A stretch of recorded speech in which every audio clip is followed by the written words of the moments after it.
Hi everyone, this is Joanne Fink for Sakura, and today I'm here with my good friend Joanne Mathews. It's a pleasure to be here with you, Joanne. And Joanne came because she's been having lots of fun with my Zenspirations coloring books, and we want to share with you some of the cool things that she's been doing.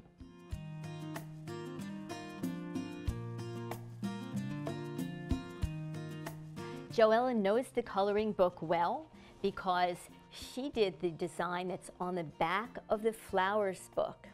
This is what the page looked like, and this is what the page looked like after Joanne did her special embellishments with patterning and added color. The pages are yours to embellish as you like and then color as you like. And Joanne has a wonderful style for coloring, and she's going to show us how she does it.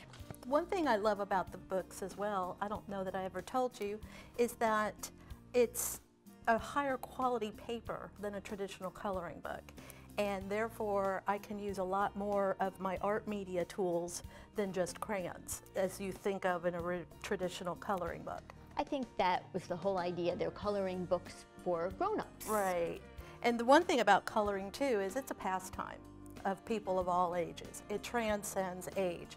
My mother and I still color, and she's 82 years old, and we still love to color together. I recently discovered the Cray-Pas oil pastels by Sakura. They color much more nicely than a traditional crayon.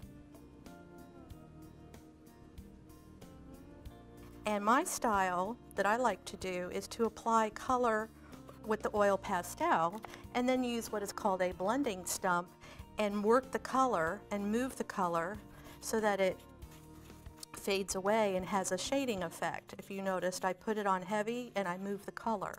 That is beautiful. And I work it into the paper. I love the way that looks. And another thing I love about these oil pastels is the layering of color.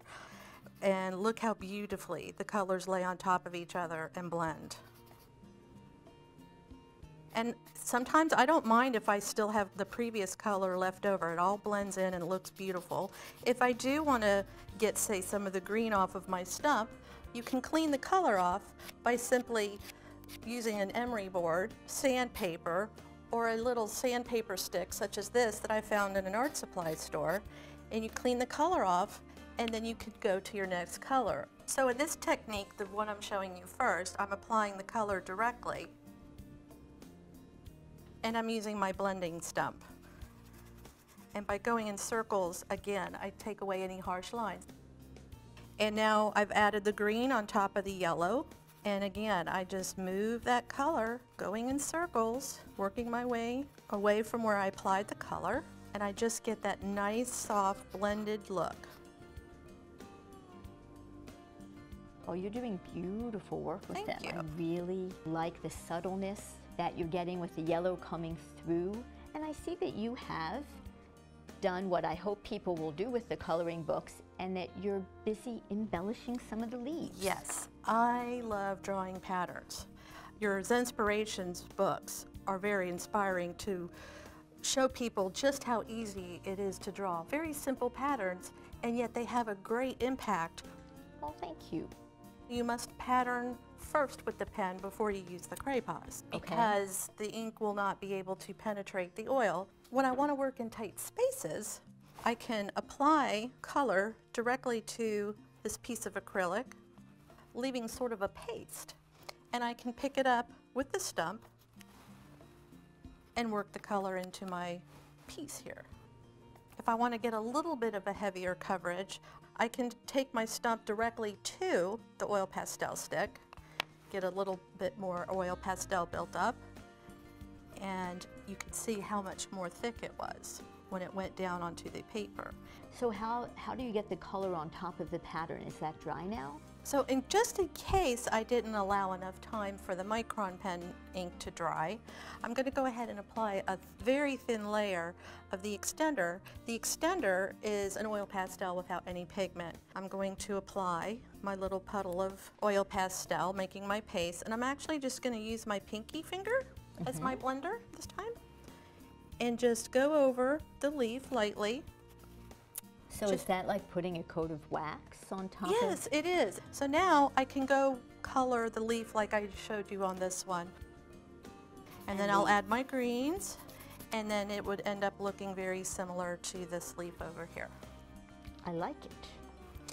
And as far as the border, I found that the souffles, they remind me of saltwater taffy after they dry. And with the Sakura products, you go from one product line to the other and the colors match.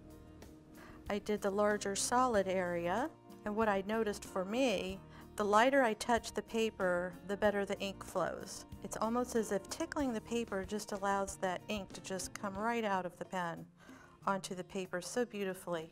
Mm-hmm. And then what I did with these little stripes is I alternated between the blue and the green. Ta-da!